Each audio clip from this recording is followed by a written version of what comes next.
Você já parou para pensar que talvez tudo o que você acredita sobre Jesus Cristo esteja errado? Não estou falando de uma heresia qualquer. Não estou falando de uma provocação barata de internet. Estou falando de algo muito mais profundo. Algo que um único homem, teve coragem de dizer há mais de 300 anos e que a Igreja, os governos e até os próprios filósofos tentaram apagar da história. Seu nome era Baruch Spinoza, e o que ele descobriu sobre a transfiguração de Jesus mudou tudo. Você conhece a história, não conhece? Jesus sobe ao Monte Tabor com Pedro, Tiago e João. De repente, seu rosto brilha como o sol. Suas vestes se tornam brancas como a luz. Moisés e Elias aparecem ao seu lado. Uma voz troveja dos céus. Este é meu filho amado em quem me comprazo. É o momento definitivo, a prova irrefutável de que Jesus era Deus encarnado, a cena mais poderosa dos evangelhos. O instante em que o véu entre o céu e a terra se rasga e a divindade de Cristo é revelada aos olhos mortais. Pelo menos, é isso que nos ensinaram. Mas e se eu te dissesse que Spinoza leu esse texto de uma forma completamente diferente? E se eu te dissesse que ele encontrou rachaduras na narrativa, rachaduras que os teólogos tentaram esconder por séculos? E se eu te dissesse que a transfiguração, longe de provar a divindade de Jesus, pode ter sido um erro de tradução, um erro de interpretação, um erro teológico que se transformou na pedra angular de uma religião inteira? Spinoza não era um ateu vulgar. Ele não era um provocador de taberna querendo chocar os religiosos. Ele era um gênio, um dos maiores filósofos que a humanidade já produziu. Einstein disse que sua concepção de Deus era a mesma de Spinoza. Goethe o chamou de o mais sagrado dos homens. Hegel disse que toda a filosofia moderna começa com ele. E esse homem, esse judeu excomungado, esse pária social, esse polidor de lentes que vivia na pobreza em Amsterdã, teve a audácia de fazer o que ninguém antes havia feito: ler a Bíblia como se fosse um livro qualquer. Não como palavra de Deus, não como texto sagrado, não como revelação divina, como um livro escrito por homens, para homens, com todos os erros, contradições e manipulações que qualquer livro humano possui. E quando ele aplicou esse método à transfiguração, o que ele encontrou foi devastador. Você está prestes a ouvir uma história que vai desafiar tudo o que você pensa saber sobre Jesus, sobre a Bíblia e sobre a própria natureza da fé. Uma história que começa nas montanhas da Galileia há 2000 anos e termina em um pequeno quarto em Haia, onde um homem moribundo escrevia suas últimas palavras enquanto a igreja o amaldiçoava. Esta não é uma história para os fracos. Não é uma história para aqueles que preferem o conforto da crença cega. É uma história para os buscadores, para os questionadores, para aqueles que, como Spinoza, acreditam que a verdade, não importa quão dolorosa, é sempre preferível à mentira reconfortante. Então eu te pergunto, você está pronto? Está pronto para subir ao Monte Tabor e ver o que realmente aconteceu naquela noite? Está pronto para descobrir o que Spinoza descobriu? E por que isso quase lhe custou a vida? Porque uma vez que você souber, não há como voltar atrás. A luz que brilhou no rosto de Jesus naquela montanha pode não ter sido o que você pensa, e a voz que trovejou dos céus pode nunca ter existido. Vamos começar. Amsterdã, 1656. A noite caía sobre o bairro judeu como um manto de chumbo. As velas tremiam nas janelas das casas apertadas, e o vento do Mar do Norte trazia consigo o cheiro de sal e de algo mais, algo que os moradores mais velhos reconheciam como o prenúncio de uma tempestade. Mas a tempestade que se aproximava não era feita de água e vento, era feita de palavras. Na sinagoga Talmud Torá, a maior e mais importante da comunidade sefardita de Amsterdã, os rabinos se reuniam em círculo. Seus rostos estavam graves. Suas barbas longas tremiam não de frio, mas de indignação. Nas mãos, seguravam pergaminhos cobertos de anotações, evidências, diziam eles, de uma heresia tão profunda que ameaçava destruir os próprios fundamentos da fé judaica.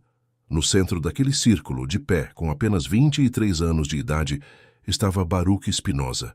Ele não tremia, não suplicava, não se ajoelhava pedindo perdão.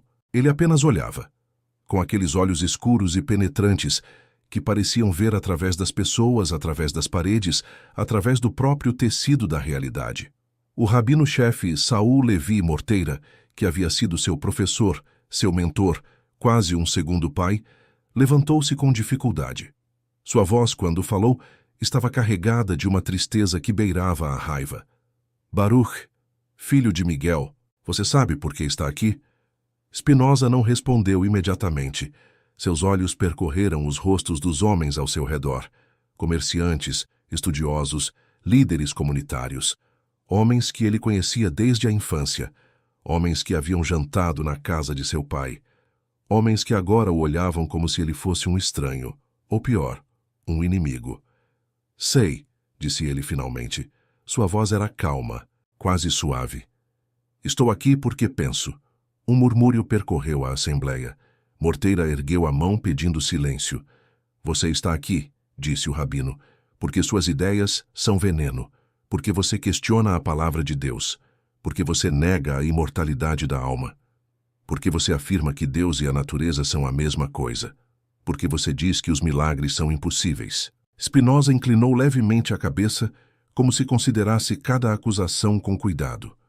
E é verdade? Perguntou Morteira. Você realmente acredita nessas coisas? O silêncio que se seguiu foi absoluto. Até as velas pareciam ter parado de tremeluzir. Todos na sala sabiam que a resposta de Spinoza determinaria seu destino. Uma negação, um pedido de perdão, uma promessa de retratação. E tudo poderia ser esquecido. A comunidade era misericordiosa. A comunidade perdoava os filhos pródigos que retornavam ao caminho da fé. Mas Spinoza não era um filho pródigo. Acredito na verdade, disse ele, e a verdade não pode ser heresia. O que aconteceu a seguir ficou gravado na memória de todos os presentes. Fuerem a excomunhão. Foi pronunciado com palavras que ecoavam séculos de tradição. Palavras de maldição, palavras de banimento, palavras que transformavam um homem em um fantasma, um pária, um morto-vivo entre os vivos. Maldito seja de dia e maldito seja de noite. Maldito seja quando se deitar e maldito seja quando se levantar. Maldito seja quando sair e maldito seja quando entrar. Que o Senhor nunca mais o perdoe. Que a ira e o furor do Senhor ardam contra este homem e tragam sobre ele todas as maldições escritas no livro da lei.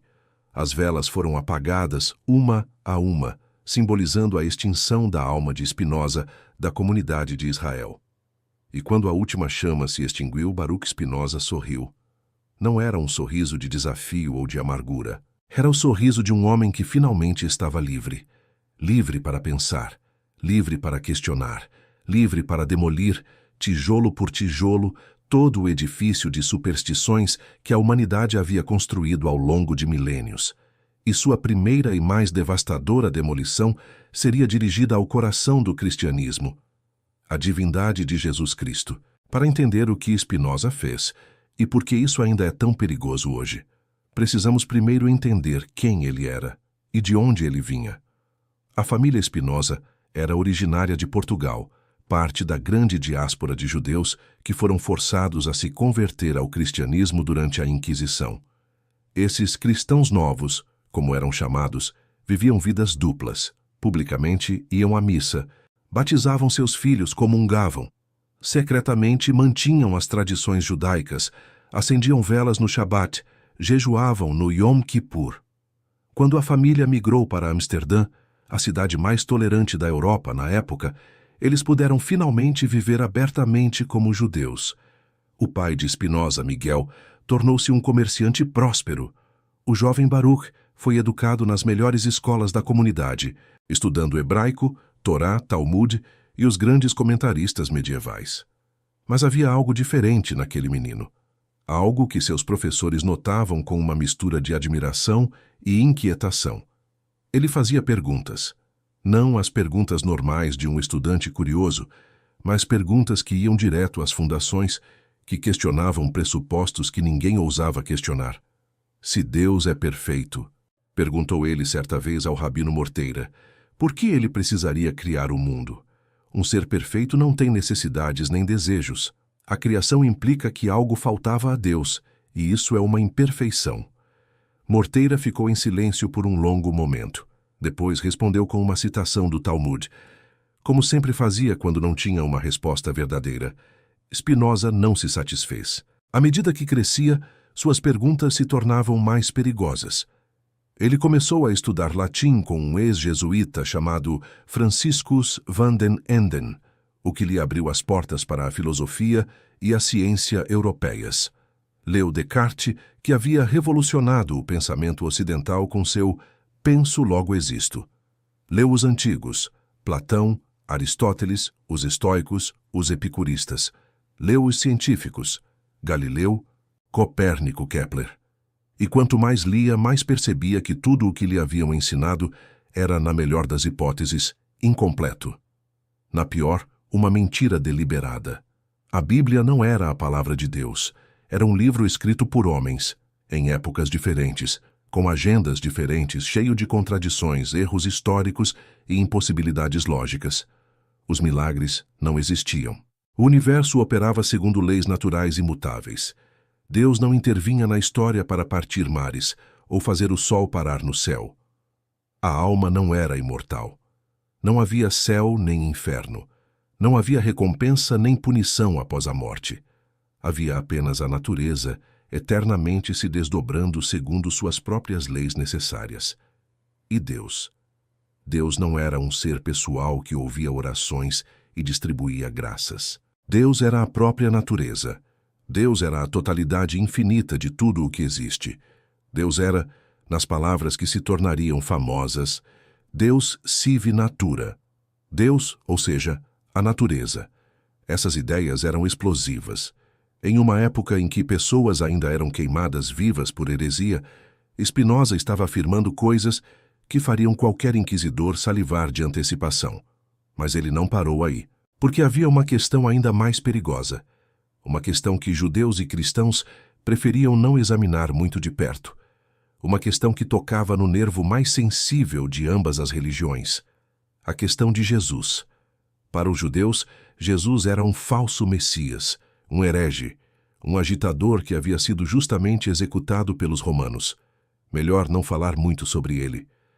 Para os cristãos, Jesus era Deus encarnado, a segunda pessoa da Trindade, o Salvador do mundo. Questionar sua divindade era o pior dos pecados. Spinoza não era nem judeu praticante, nem cristão. Ele estava fora de ambos os campos, e essa posição única lhe dava uma perspectiva que ninguém mais tinha. Ele podia olhar para Jesus e para as histórias sobre Jesus com olhos completamente livres de preconceitos religiosos, e quando ele olhou, o que viu foi devastador. O Tratado Teológico-Político, publicado anonimamente em 1670, é uma das obras mais importantes e mais perigosas já escritas. Nele, Spinoza apresenta sua análise crítica da Bíblia, desenvolvendo o que hoje chamamos de método histórico crítico, a ideia de que os textos sagrados devem ser estudados como qualquer outro documento histórico, considerando o contexto em que foram escritos, os preconceitos de seus autores e as manipulações posteriores. É nessa obra, e em seus escritos posteriores, que Spinoza desenvolve sua análise demolidora da figura de Jesus e, especialmente, dos eventos que supostamente provavam sua divindade. A transfiguração era um desses eventos, e Spinoza a desmontou peça por peça. Mas antes de chegarmos à sua análise, precisamos entender o que os evangelhos realmente dizem sobre a transfiguração. Porque é aqui que as coisas começam a ficar interessantes. O relato aparece em 3 dos 4 evangelhos, Mateus, Marcos e Lucas. João, curiosamente, não menciona o evento, uma omissão que, por si só, levanta questões importantes que examinaremos mais tarde. Em Marcos, o mais antigo dos evangelhos, a história é contada assim. Jesus leva Pedro, Tiago e João a um monte alto, onde ele é transfigurado diante deles. Suas vestes se tornam resplandecentes extremamente brancas, como nenhum lavandeiro na terra as poderia branquear. Aparecem Elias e Moisés conversando com Jesus. Pedro, aterrorizado e sem saber o que dizer, sugere construir 3 tendas, uma para Jesus, uma para Moisés e uma para Elias. Uma nuvem os cobre, e uma voz sai da nuvem dizendo: "Este é meu filho amado, ouçam-no." Então, subitamente, olhando ao redor, eles não viram mais ninguém, senão Jesus sozinho com eles. Mateus e Lucas contam versões semelhantes, com pequenas variações.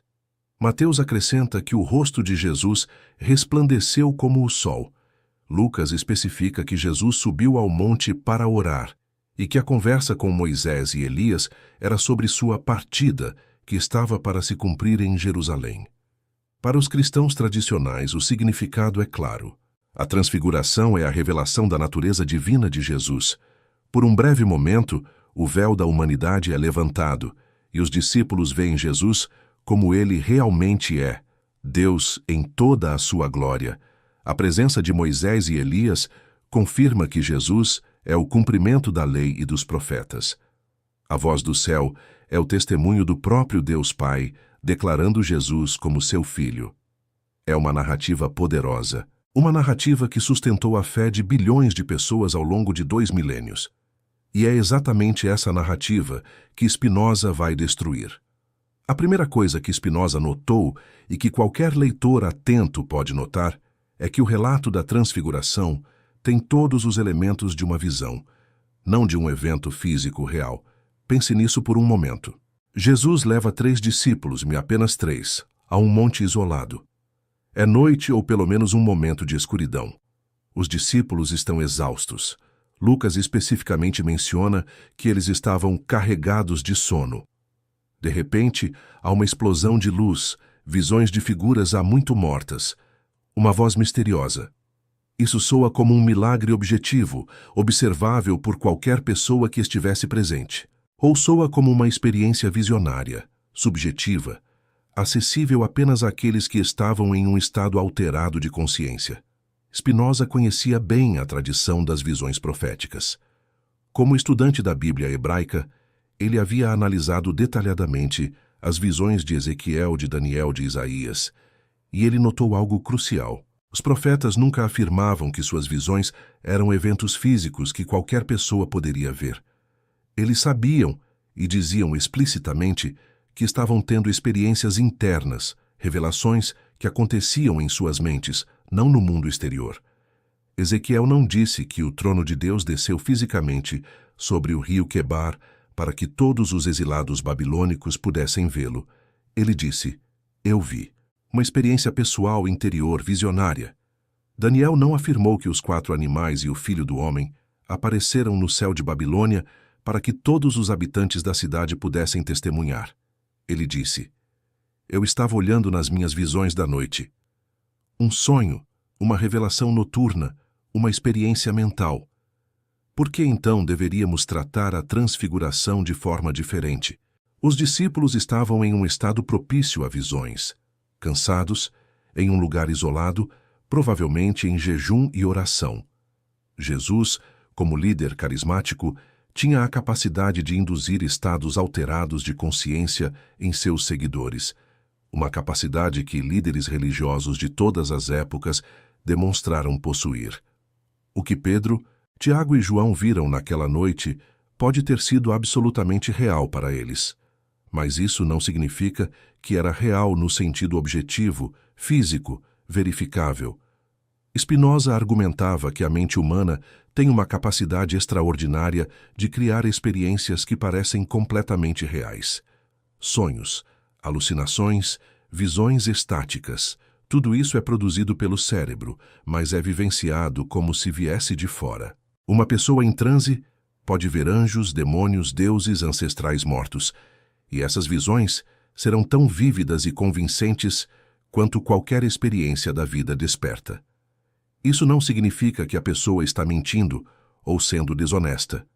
Significa apenas que a experiência que ela está relatando é subjetiva, não objetiva.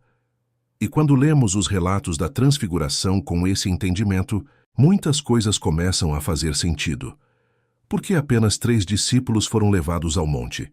Se Jesus queria provar sua divindade, por que não levar todos os 12? Por que não realizar a transfiguração em Jerusalém diante de milhares de testemunhas? A resposta, sugere Spinoza, é que experiências visionárias funcionam melhor em grupos pequenos e íntimos. É mais fácil induzir estados alterados de consciência em 3 pessoas do que em 12. E é muito mais fácil em 12 do que em milhares. Por que a transfiguração aconteceu em um monte isolado, provavelmente à noite? Porque essas são as condições ideais para experiências místicas. O isolamento remove distrações. A escuridão desorienta os sentidos. A altitude pode causar leve hipóxia, que facilita estados alterados. Por que os discípulos estavam carregados de sono? Porque a privação de sono é uma das técnicas mais antigas e eficazes para induzir visões. Xamãs, místicos e praticantes religiosos de todas as culturas usam jejum e vigília como preparação para experiências visionárias. Tudo isso não prova que a transfiguração não aconteceu, mas mostra que ela pode ser explicada de forma natural, sem recorrer a milagres. E para Spinoza, esse era o ponto crucial. Mas havia mais, muito mais. Spinoza não se contentou em mostrar que a transfiguração poderia ter sido uma visão.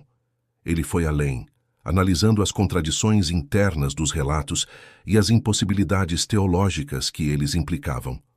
Comecemos com Moisés e Elias. Os evangelhos afirmam que essas 2 figuras apareceram e conversaram com Jesus. Mas pense no que isso significa. Moisés havia morrido há cerca de 300 anos. Elias havia sido levado ao céu, segundo a tradição, há cerca de 850 anos. Se eles apareceram fisicamente na transfiguração, isso implica uma das seguintes possibilidades. Primeira, Moisés e Elias foram ressuscitados temporariamente para participar desse evento, e depois morreram novamente ou retornaram ao estado em que estavam. Segunda, Moisés e Elias nunca realmente morreram e existem em algum lugar em forma física, aguardando momentos como esse para fazer aparições. Terceira, o que apareceu não eram Moisés e Elias reais, mas algum tipo de representação, imagem ou fantasma deles. Cada uma dessas opções levanta problemas sérios. Se Moisés foi ressuscitado, isso contradiz a teologia cristã que afirma que Jesus foi o primogênito dentre os mortos, o primeiro a ressuscitar de forma definitiva. Como Moisés poderia ter sido ressuscitado antes de Cristo? Se Moisés e Elias existem em algum lugar em forma física, onde é esse lugar? O céu.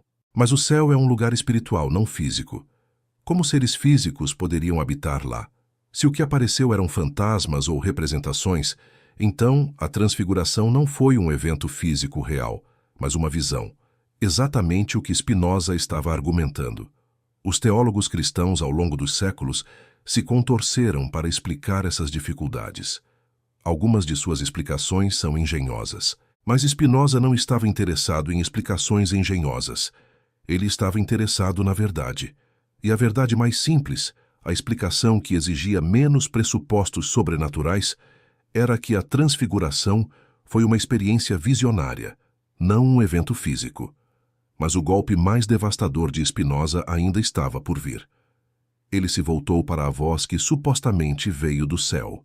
Este é meu filho amado. Ouçam-no. Para os cristãos, essa voz é a voz de Deus Pai, confirmando a divindade de Jesus. É o testemunho supremo, vindo diretamente do Criador do universo. Mas Spinoza fez uma pergunta simples. Como os discípulos sabiam que era a voz de Deus? Pense nisso seriamente. Uma voz sai de uma nuvem. Os discípulos a ouvem. Eles concluem que é Deus falando. Mas por quê? Vozes podem vir de muitas fontes. Podem ser alucinações auditivas. Podem ser ecos.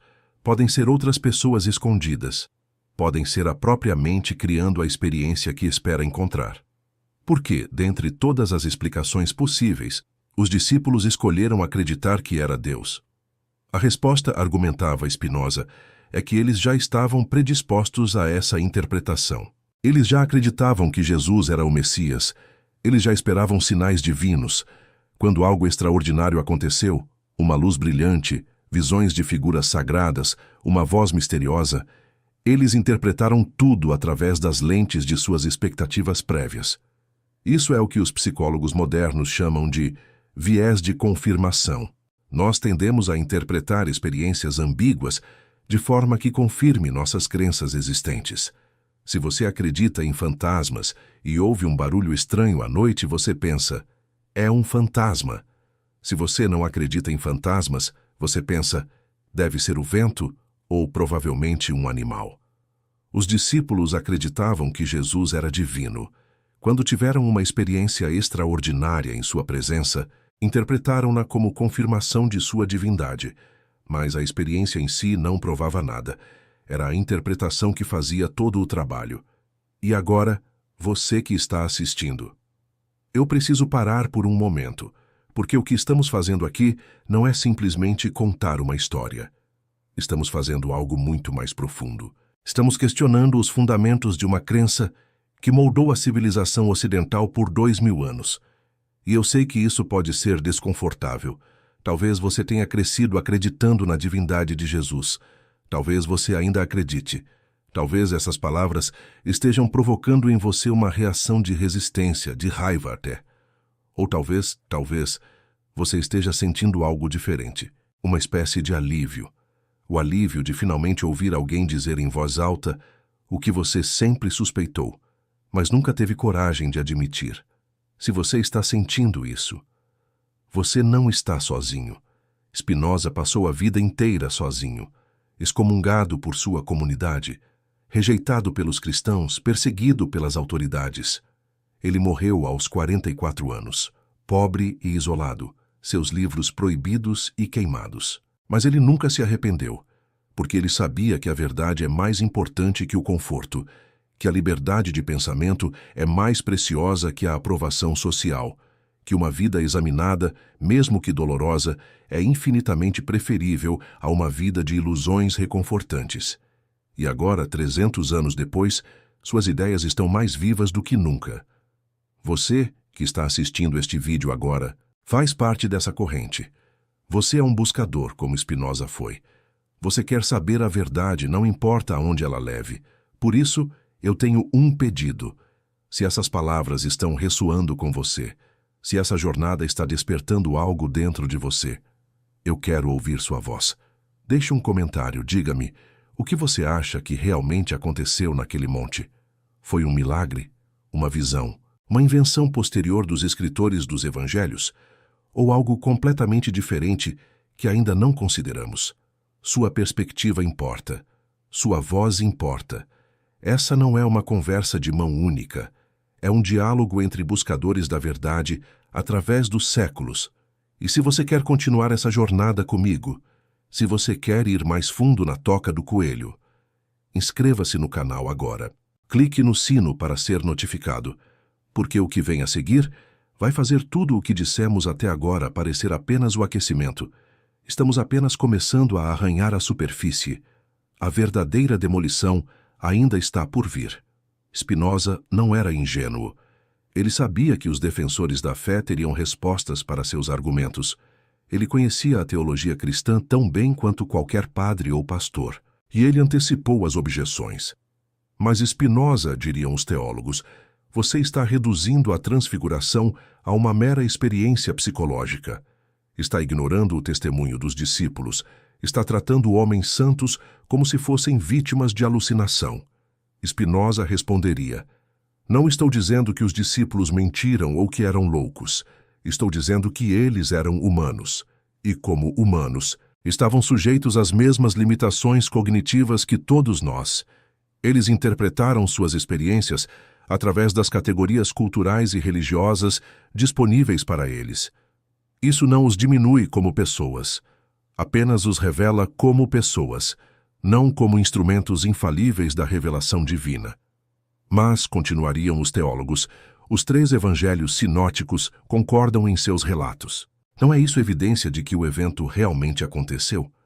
Spinoza tinha uma resposta devastadora para isso. Ele foi um dos primeiros estudiosos a perceber e a argumentar publicamente que os evangelhos não são relatos independentes. Marcos foi escrito primeiro, provavelmente por volta do ano 70 de Tenta. Mateus e Lucas foram escritos depois, e ambos usaram Marcos como fonte. Eles literalmente copiaram trechos inteiros de Marcos, às vezes palavra por palavra. Isso significa que não temos três testemunhos independentes da transfiguração. Temos um testemunho, Marcos, e duas cópias modificadas desse testemunho. E Marcos, por sua vez, não foi uma testemunha ocular. Ele escreveu cerca de 40 anos depois dos eventos que descreve, baseando-se em tradições orais que haviam sido transmitidas, modificadas e embelezadas ao longo de décadas. Imagine um jogo de telefone sem fio que dura 40 anos. Imagine histórias sendo contadas e recontadas em diferentes idiomas, para diferentes audiências, com diferentes propósitos. Imagine narradores que não estavam interessados em precisão histórica, mas em impacto espiritual. Narradores que acreditavam sinceramente que embelezar uma história para torná-la mais edificante não era mentir, mas servir a Deus. É assim que os evangelhos foram formados. E quando entendemos esse processo, a concordância entre eles deixa de ser impressionante. É simplesmente o resultado de cópia literária. Mas Spinoza foi ainda mais longe. Ele notou algo que muitos leitores da Bíblia ignoram. O Evangelho de João não menciona a transfiguração. Isso é extraordinário. João é o mais teológico dos evangelhos. É o evangelho que mais enfatiza a divindade de Jesus. É o evangelho que começa com aquelas palavras majestosas. No princípio era o Verbo, e o Verbo estava com Deus, e o Verbo era Deus. Se algum evangelho deveria incluir a transfiguração, o momento supremo da revelação da divindade de Jesus, seria João. Mas João não a inclui. Por quê? Há várias explicações possíveis. Talvez João não conhecesse a tradição da transfiguração. Talvez ele a conhecesse, mas não a considerasse importante. Talvez ele tivesse razões teológicas para omiti-la. Mas Spinoza propôs outra explicação. João foi escrito mais tarde que os outros evangelhos, provavelmente por volta do ano 90, 100 d.C. Seu autor pertencia a uma comunidade cristã diferente, com tradições diferentes. E essa comunidade tinha uma visão de Jesus que tornava a transfiguração problemática. No Evangelho de João, Jesus é divino desde o início. Ele não se torna divino, não revela sua divindade em um momento específico. Ele sempre foi e sempre será o Verbo eterno de Deus. Nessa perspectiva, a transfiguração não faz sentido. Se Jesus é eternamente divino, por que precisaria de um momento especial para revelar essa divindade? A própria ideia de transfiguração, uma mudança de figura, uma transformação, implica que havia algo para mudar, algo a revelar que antes estava escondido. Para a teologia de João, isso era quase herético. Jesus não estava escondendo sua divindade atrás de uma aparência humana. Sua divindade estava presente e visível em cada momento, para quem tivesse olhos para ver. Portanto, João omitiu a transfiguração, não porque não a conhecesse, mas porque ela não se encaixava em sua visão teológica. Isso nos diz algo crucial. Os escritores dos evangelhos não eram jornalistas neutros registrando fatos. Eram teólogos com agendas. Incluíam o que servia a seus propósitos e omitiam o que não servia. E se João podia omitir a transfiguração porque não servia à sua teologia, quem garante que Marcos, Mateus e Lucas não a incluíram precisamente porque servia às deles? A análise de Spinoza ia ainda mais fundo. Ele examinou a estrutura narrativa dos evangelhos sinóticos e notou algo fascinante. A transfiguração está posicionada em um ponto muito específico da história.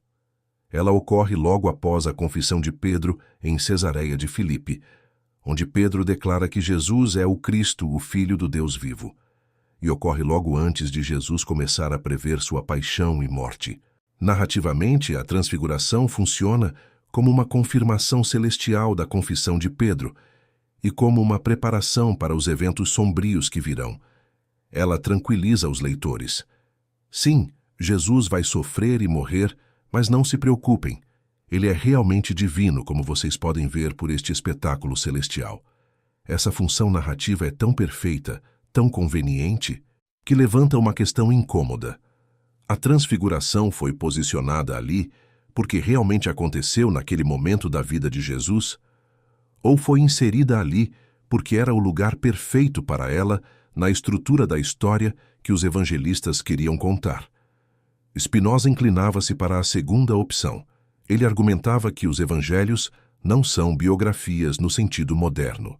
Não são tentativas de registrar cronologicamente os eventos da vida de Jesus. São obras de propaganda religiosa, e eu uso propaganda aqui sem conotação negativa, apenas descritiva, projetadas para convencer os leitores de uma verdade teológica específica. Os evangelistas organizaram, editaram, embelezaram e, em alguns casos, provavelmente inventaram material para criar narrativas que servissem a seus propósitos. Isso não os torna vilões ou mentirosos. Torna-os autores. Autores de uma época em que a distinção entre história e teologia simplesmente não existia. Mas vamos supor por um momento que Spinoza estava errado. Vamos supor que a transfiguração realmente aconteceu exatamente como os evangelhos descrevem. Vamos supor que Jesus realmente brilhou como o sol, que Moisés e Elias realmente apareceram, que uma voz realmente trovejou do céu. Mesmo assim, argumentava Spinoza, isso não provaria que Jesus era Deus. Por quê? Porque milagres não provam divindade. Esse era um dos argumentos mais revolucionários de Spinoza, e ele o desenvolveu com rigor implacável.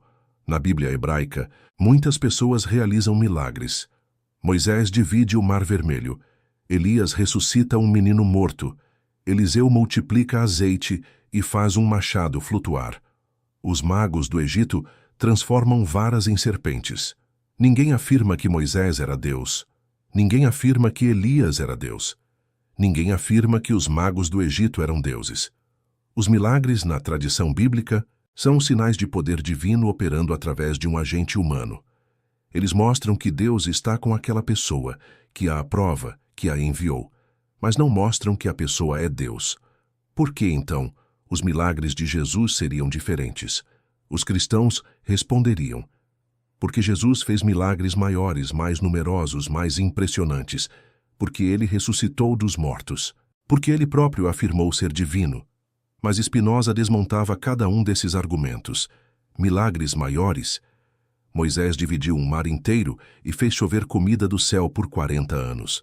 É difícil argumentar que os milagres de Jesus, curar doentes, multiplicar pães, acalmar tempestades, são objetivamente maiores do que isso. Ressurreição? Elias e Eliseu também ressuscitaram mortos. E não há evidência independente da ressurreição de Jesus, apenas o testemunho de seus seguidores, que obviamente tinham interesse em promover essa crença. Afirmações de divindade. Aqui Spinoza tocava em um ponto delicadíssimo. Nos evangelhos sinóticos, Mateus, Marcos e Lucas, Jesus raramente, se é que alguma vez, afirma explicitamente ser Deus. Ele se refere a si mesmo como Filho do Homem, um título misterioso. Ele fala de Deus como seu Pai, mas de forma que pode ser interpretada metaforicamente. Quando o jovem rico o chama de bom mestre, Jesus responde: por que me chamas bom? Ninguém é bom, senão um, que é Deus. As afirmações mais claras de divindade estão no Evangelho de João, o mais tardio, o mais teológico, o mais distante dos eventos que descreve.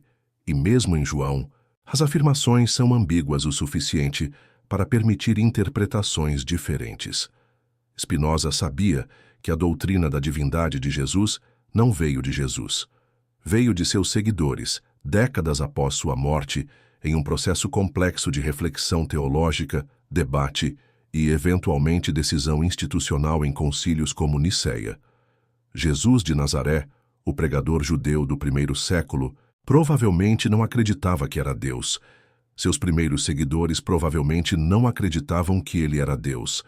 Essa crença se desenvolveu gradualmente, ao longo de gerações, à medida que o movimento cristão se expandia, se helenizava e se transformava de uma seita judaica em uma religião universal. E a transfiguração foi reinterpretada nesse processo. O que pode ter começado como um relato de uma experiência visionária similar às experiências dos profetas do Antigo Testamento, foi transformado em uma prova da divindade ontológica de Jesus. Um erro de interpretação, um erro que mudou o mundo. Havia uma questão que Spinoza não podia ignorar, uma questão que qualquer crítico honesto da transfiguração precisava enfrentar. Se a transfiguração não aconteceu como os evangelhos descrevem, de onde veio a história? As narrativas não surgem do nada. Mesmo histórias inventadas têm origens, têm fontes, têm contextos que explicam por que surgiram e por que assumiram a forma específica que assumiram. Spinoza propôs que a história da transfiguração era uma reelaboração de tradições judaicas anteriores, adaptadas para um novo contexto e um novo propósito. A figura de Moisés, em particular, era crucial. Na tradição judaica, Moisés tinha uma relação especial com a luz divina. Quando ele desceu do Monte Sinai, após receber as tábuas da lei, seu rosto brilhava tão intensamente que os israelitas ficaram com medo de se aproximar dele. Ele teve que usar um véu para cobrir o brilho.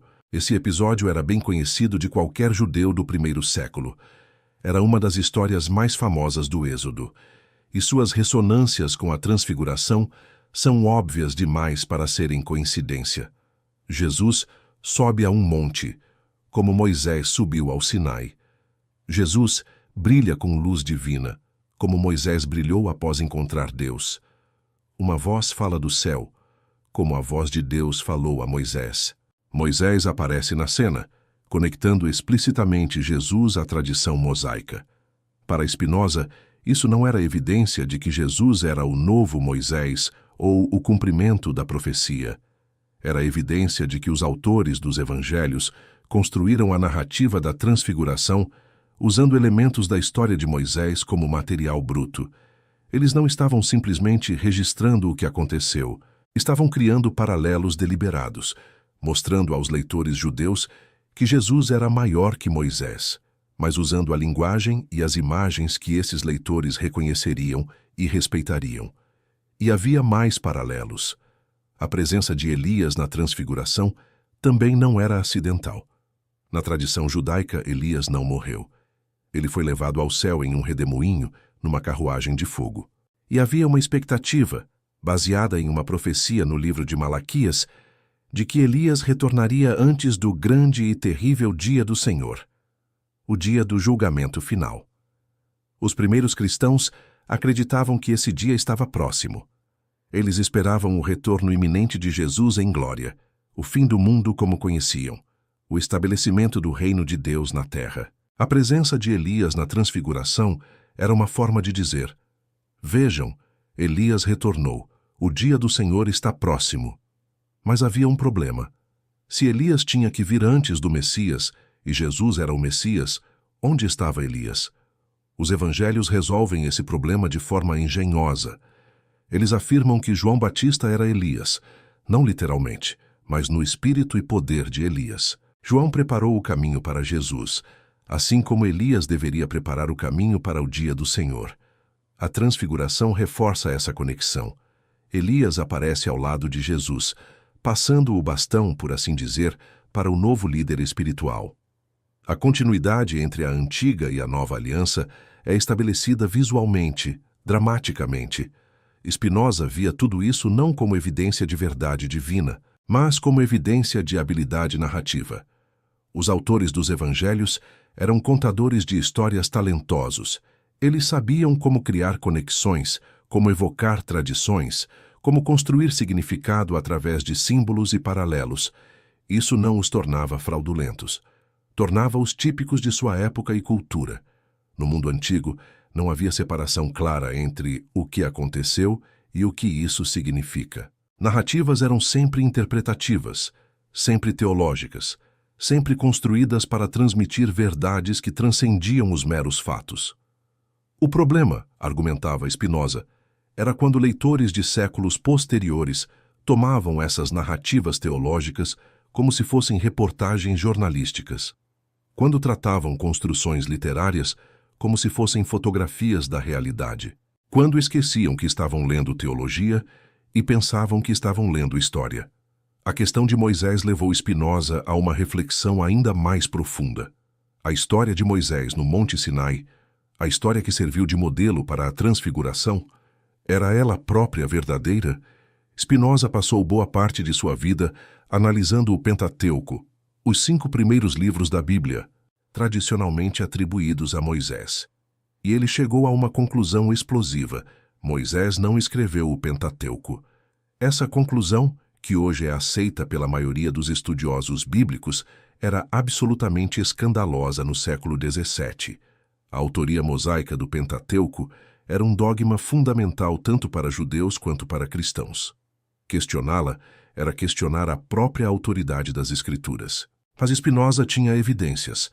Ele notou que o Pentateuco continha descrições de eventos que aconteceram após a morte de Moisés.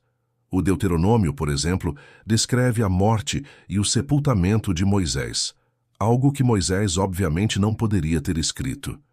Ele notou que o Pentateuco continha anacronismos, referências a lugares, povos e práticas que não existiam na época de Moisés, mas que eram comuns séculos depois.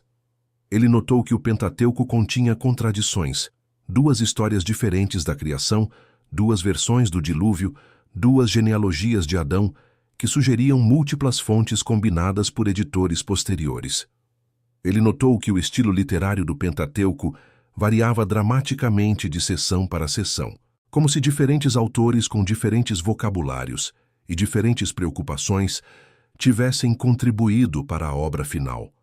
A conclusão era inescapável. O Pentateuco era uma compilação. Era o produto de séculos de escrita, edição, redação e compilação. Não era a palavra direta de Deus entregue a Moisés no Sinai. E se isso era verdade para o Pentateuco, por que não seria verdade para os evangelhos? Esse método de análise, examinar textos sagrados com olhos críticos, identificar contradições, rastrear fontes, datar composições, é o que hoje chamamos de alta crítica, ou método histórico crítico. Spinoza foi um dos seus inventores.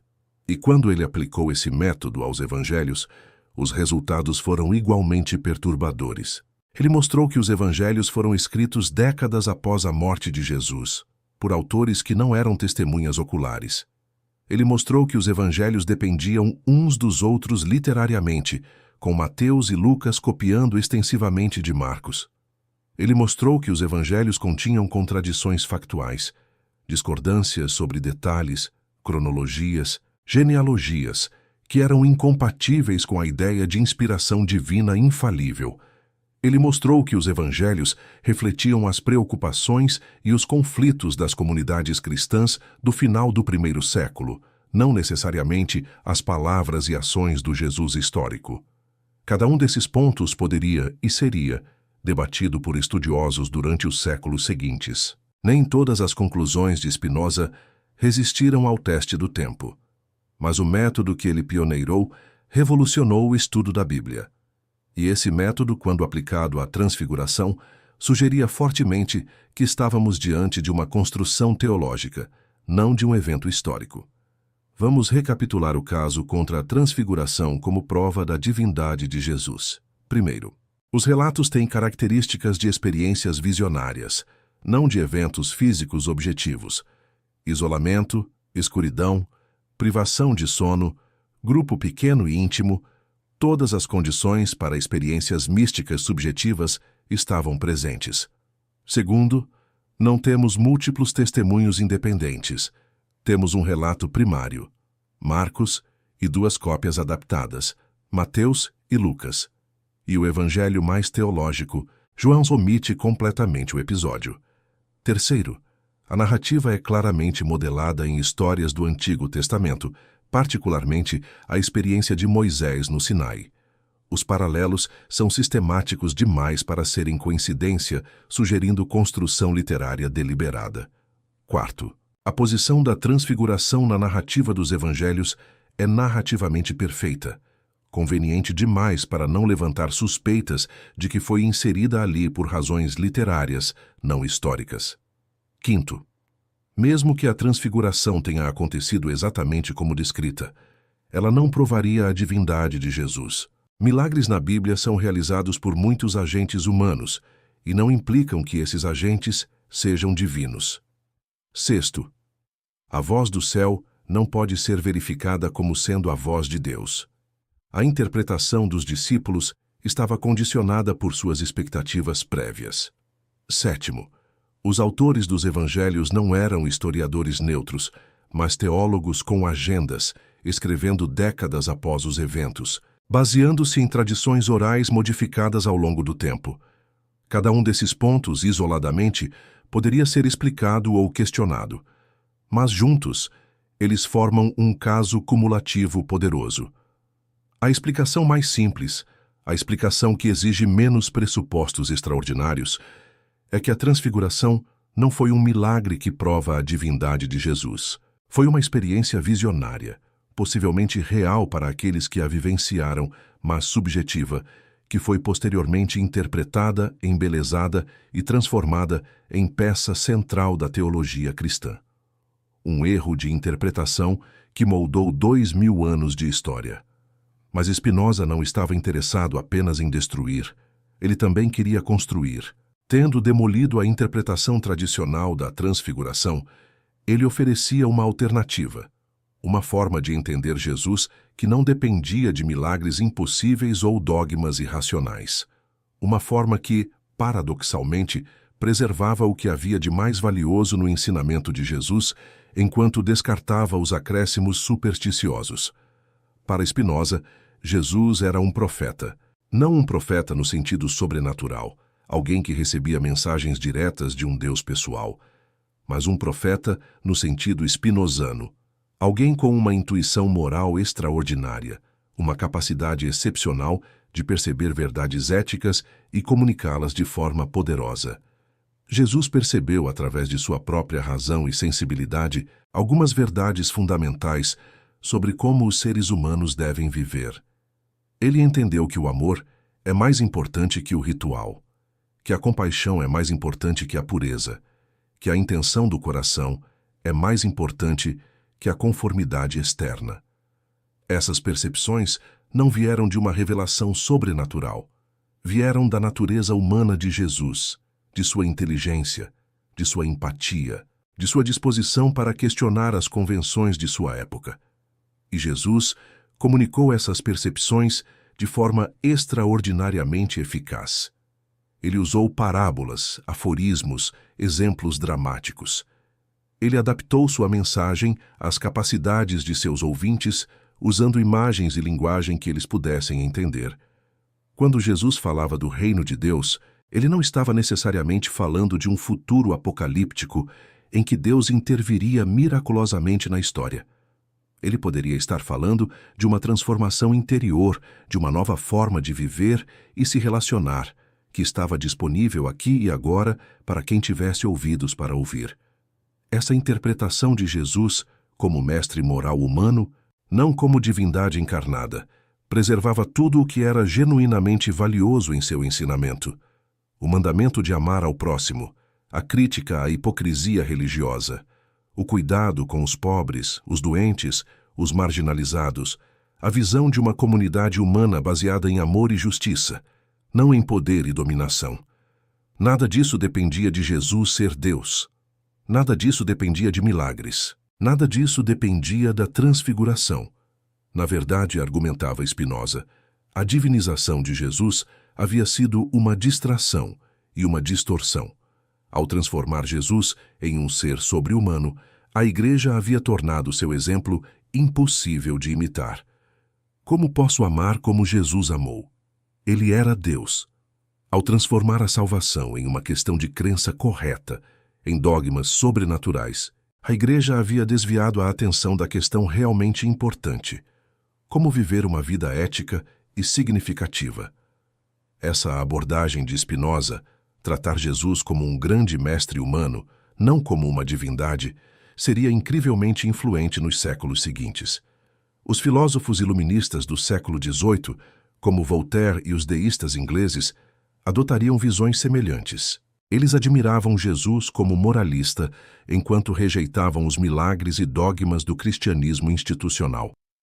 Os estudiosos bíblicos do século XIX, como David Strauss e Ernest Renan, escreveriam Vidas de Jesus, que tratavam os evangelhos como documentos históricos a serem analisados criticamente, não como revelações a serem aceitas pela fé. Os teólogos liberais do século XX, como Rudolf Bultmann, desenvolveriam programas de desmitologização do Novo Testamento, buscando extrair o querigma, a mensagem essencial, de debaixo das camadas de linguagem mitológica. Todos eles eram, em certo sentido, descendentes intelectuais de Spinoza. Todos eles estavam fazendo variações do que ele havia feito primeiro. Aplicar a razão crítica aos textos sagrados e reinterpretar Jesus para um mundo que não podia mais aceitar milagres como fatos históricos. Mas havia um problema com a abordagem de Spinoza. Um problema que ele reconhecia, mas talvez não tenha resolvido adequadamente. Se Jesus não era divino, se os milagres não aconteceram, se a transfiguração foi uma visão ou uma invenção literária, então por que o cristianismo triunfou? Como uma religião baseada em um mestre humano galileu executado pelos romanos se tornou a fé dominante do Império Romano e, eventualmente, de todo o Ocidente? Os cristãos tinham uma resposta fácil, porque era verdade. Porque Jesus realmente era Deus. Porque os milagres realmente aconteceram. Porque a ressurreição realmente ocorreu. A verdade tem uma força própria e ela eventualmente prevaleceu. Mas Spinoza não podia aceitar essa resposta. Ele tinha que explicar o triunfo do cristianismo em termos puramente naturais, sem recorrer a intervenções divinas. Sua explicação era complexa e multifacetada. Primeiro, ele reconhecia que Jesus era um comunicador extraordinário. Mesmo sem ser divino, ele tinha uma capacidade única de tocar os corações das pessoas, de articular verdades que ressoavam profundamente, de inspirar devoção e transformação.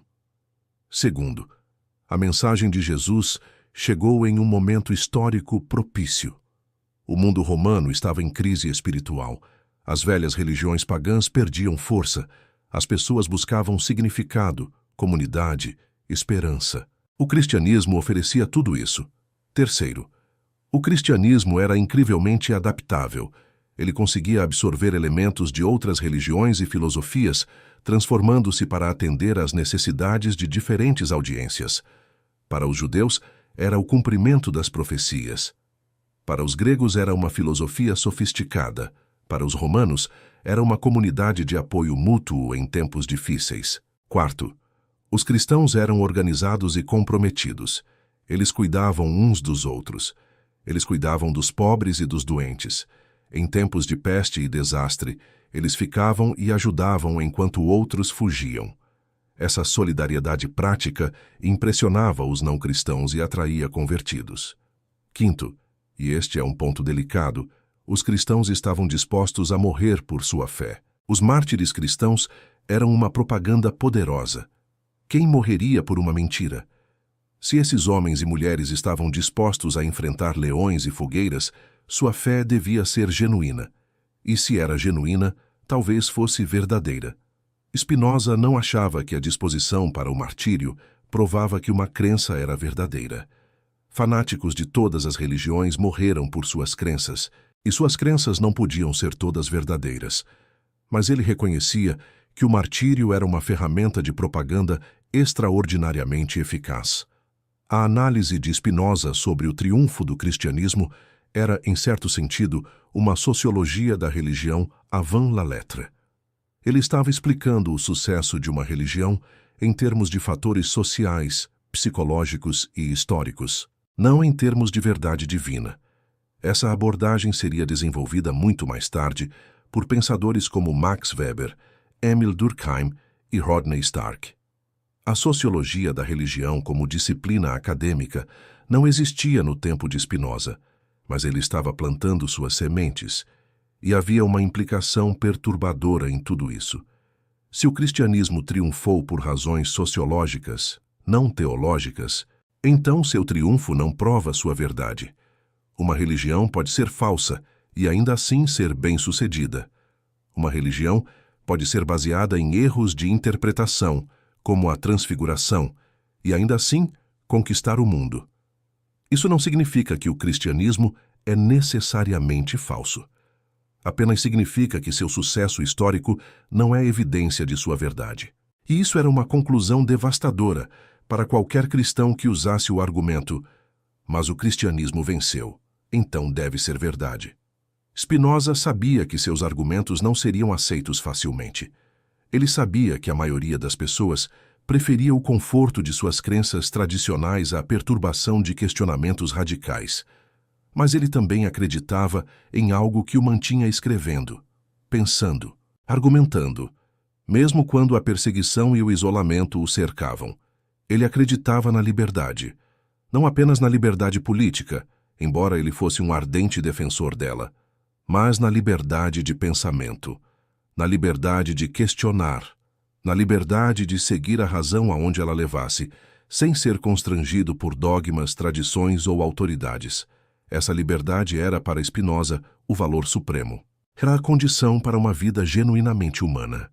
Era o caminho para a beatitude, a felicidade profunda que vem de compreender a si mesmo e ao universo. A transfiguração como evento histórico poderia ser falsa, mas a liberdade que Spinoza buscava era absolutamente real. E era, em certo sentido, divina, porque para Spinoza, lembremos, Deus era a natureza, e a natureza humana incluía a razão, a capacidade de pensar, de questionar, de compreender. Quando exercemos essa capacidade, estamos participando da divindade, estamos sendo o que realmente somos. A verdadeira transfiguração não acontecia em um monte na Galileia. Acontecia na mente de cada pessoa que ousava pensar por si mesma.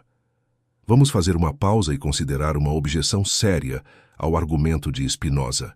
Você poderia dizer: tudo bem, Spinoza era um gênio, seus argumentos são inteligentes. Mas ele escreveu há 300 anos. A teologia cristã evoluiu desde então. Certamente os teólogos desenvolveram respostas para essas críticas. E você estaria certo, os teólogos desenvolveram respostas. Muitas respostas, respostas sofisticadas, eruditas, engenhosas. Mas vejamos se essas respostas realmente funcionam. A primeira resposta comum é apelar para a fé. Você não pode analisar a transfiguração com a razão, dizem os teólogos. A fé transcende a razão. Devemos acreditar porque Deus revelou, não porque podemos provar. Spinoza tinha pouca paciência para esse argumento. Se a fé transcende a razão, então qualquer coisa pode ser aceita pela fé. Muçulmanos acreditam pela fé que Maomé era o profeta de Deus. Hindus acreditam pela fé que Vishnu se encarnou como Krishna. Mormons acreditam pela fé que Joseph Smith encontrou placas de ouro em Nova York. Se a fé é suficiente, então todas essas crenças são igualmente válidas. Mas elas se contradizem mutuamente. Não podem ser todas verdadeiras. A fé por si só não pode determinar a verdade. Ela pode produzir certeza subjetiva, mas não conhecimento objetivo. Spinoza não era contra a fé no sentido de confiança ou compromisso. Mas ele insistia que nossas crenças sobre a realidade devem ser baseadas em evidências e razão, não em sentimentos. A segunda resposta comum é defender a historicidade dos evangelhos. Os evangelhos são documentos confiáveis, dizem os apologistas. Foram escritos por testemunhas oculares ou por pessoas próximas a elas. Transmitem informação histórica precisa. Mas a erudição bíblica dos últimos 2 séculos demoliu essa posição. Sabemos agora que os evangelhos foram escritos décadas após os eventos, em grego, por autores que provavelmente não conheceram Jesus pessoalmente. Sabemos que eles se copiaram extensivamente. Sabemos que contém contradições, anacronismos e erros históricos. Isso não significa que os evangelhos não contêm nenhuma informação histórica. Certamente contém, mas significa que não podemos tratá-los como registros fotográficos dos eventos. Precisamos analisá-los criticamente, separando o joio do trigo. E quando fazemos isso com a transfiguração, o resultado não é favorável à historicidade. Todos os sinais apontam para uma construção teológica, não para um registro factual. A terceira resposta é mais sofisticada. Ela não defende a historicidade literal da transfiguração, mas argumenta que isso não importa. A verdade da transfiguração é teológica, não histórica, dizem esses teólogos. Não importa se aconteceu literalmente, o que importa é o que ela significa. Essa abordagem, associada a teólogos como Rudolf Bultmann e Paul Tillich, representa uma retirada estratégica. Ela salva a fé cristã do conflito com a crítica histórica, ao redefinir o que conta como verdade religiosa. Spinoza teria apreciado a honestidade intelectual dessa posição. Ela reconhece que os relatos evangélicos não são história no sentido moderno. Ela permite usar a razão crítica sem abandonar completamente a tradição cristã. Mas ele também teria notado os problemas. Se a verdade da transfiguração é puramente teológica ou simbólica, então que direito tem ela de reivindicar nossa crença? Muitos mitos e lendas têm valor simbólico profundo. A história de Prometeu roubando o fogo dos deuses é uma meditação poderosa sobre a condição humana. Mas ninguém acredita que Prometeu realmente existiu. Por que a transfiguração deveria ser tratada diferentemente? Por que deveríamos acreditar nela de uma forma que não acreditamos em mitos gregos ou lendas hindus? A resposta dos teólogos liberais geralmente apela para a centralidade de Jesus na tradição ocidental, ou para a experiência pessoal de encontro com Cristo, ou para a comunidade de fé que sustenta essas crenças. Mas nenhuma dessas respostas realmente resolve o problema. Elas explicam por que as pessoas continuam acreditando, não por que deveriam acreditar. Elas descrevem a sociologia da crença, não sua justificação racional. A quarta resposta é talvez a mais interessante.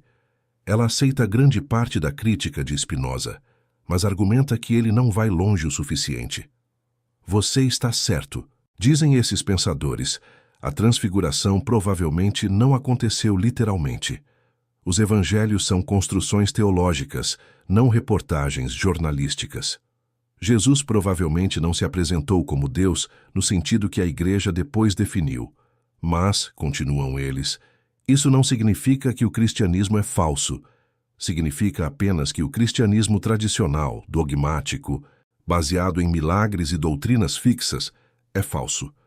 O verdadeiro cristianismo é outra coisa. Essa posição tem muitas variantes. Alguns buscam o Jesus histórico, o pregador judeu real por trás das camadas de teologia. Outros desenvolvem cristianismos não teístas, que mantêm a ética de Jesus enquanto descartam a metafísica sobrenatural. Outros ainda interpretam o cristianismo como uma tradição de sabedoria, uma prática de transformação pessoal, não um conjunto de crenças sobre a realidade. Spinoza teria simpatia com algumas dessas abordagens. Ele próprio via valor no ensinamento moral de Jesus, separado de sua suposta divindade. Mas ele também seria cético. Até que ponto essas versões reformadas do cristianismo ainda merecem ser chamadas de cristianismo? Se você remove os milagres, a ressurreição, a divindade de Jesus, a Trindade, o que sobra? Um mestre moral que viveu há 2000 anos? Qualquer filosofia pode reivindicar isso. O cristianismo histórico sempre foi definido por suas afirmações sobrenaturais. Jesus é Deus. Jesus ressuscitou dos mortos. Jesus salvou a humanidade do pecado. Remova essas afirmações e você pode ter algo valioso, mas é difícil chamar isso de cristianismo. Talvez o problema não seja encontrar a interpretação correta do cristianismo, mas reconhecer que o cristianismo, como todas as religiões, é um fenômeno histórico contingente em evolução. O cristianismo do primeiro século era diferente do cristianismo do século IV, que era diferente do cristianismo medieval, que era diferente do protestantismo do século XVI, que é diferente dos milhares de denominações cristãs de hoje. Cada época moldou o cristianismo segundo suas necessidades e preocupações. Cada cultura que o adotou o transformou. Não existe um verdadeiro cristianismo original e puro que foi distorcido ao longo do tempo. Existe apenas uma tradição em constante mutação, adaptando-se, evoluindo, às vezes melhorando, às vezes piorando. A transfiguração é um exemplo perfeito disso. Um evento, real ou visionário, ocorreu em algum momento do primeiro século. Foi relatado, interpretado, reinterpretado. Foi escrito em grego por alguém que não estava presente. Foi copiado e modificado por outros escritores. Foi inserido em um contexto narrativo que lhe deu um significado específico. Foi interpretado por teólogos de diferentes épocas de diferentes maneiras. Foi pintado por artistas, dramatizado em liturgias, debatido em concílios. O que temos hoje, quando lemos sobre a Transfiguração, não é o evento original. É o produto final de 2000 anos de elaboração cultural. E isso está tudo bem. Não há nada de errado em tradições culturais que evoluem e se transformam. Esse é o destino de todas as tradições humanas. O erro está em confundir o produto da evolução cultural com a realidade histórica original. O erro está em pensar que temos acesso direto ao que realmente aconteceu, quando o que temos são camadas sobre camadas de interpretação. Spinoza nos libertou desse erro. Ele nos deu ferramentas para distinguir entre a coisa em si e as interpretações sobre a coisa. Ele nos mostrou como ler textos antigos de forma crítica, respeitando-os como documentos humanos, sem transformá-los em oráculos divinos. E essa liberdade é um presente inestimável, porque com essa liberdade podemos apreciar o que há de genuinamente valioso nas tradições religiosas, sem sermos escravizados por suas partes problemáticas. Podemos admirar a ética de Jesus sem acreditar em milagres. Podemos nos inspirar na dedicação dos santos sem aceitar dogmas irracionais. Podemos participar de comunidades de fé sem desligar nossos cérebros. Ou podemos não fazer nada disso. A liberdade inclui a liberdade de rejeitar completamente, de construir uma vida significativa sem qualquer referência à religião, de encontrar ética, comunidade e propósito em fontes puramente seculares. Spinoza não nos diz qual caminho escolher, ele apenas abre os caminhos. E a abertura de caminhos, a multiplicação de possibilidades, é o que a filosofia faz de melhor. Mas talvez você esteja pensando, e daí? Mesmo que Spinoza esteja certo sobre a Transfiguração, mesmo que não seja um evento histórico, mesmo que não prove a divindade de Jesus, o que isso importa para a minha vida? É uma pergunta justa, uma pergunta que Spinoza levava muito a sério. Para ele, a questão nunca foi apenas acadêmica. Não se tratava de ganhar debates ou impressionar outros intelectuais. Tratava-se de algo muito mais urgente: como viver. Se a Transfiguração é um mito, se Jesus não era divino, se não há milagres, se Deus não é um ser pessoal que intervém na história, então toda a estrutura tradicional de significado desmorona. Não há céu esperando os justos. Não há inferno ameaçando os pecadores. Não há providência divina guiando os eventos. Não há um Pai celestial ouvindo orações e distribuindo graças. Estamos sozinhos em um universo indiferente.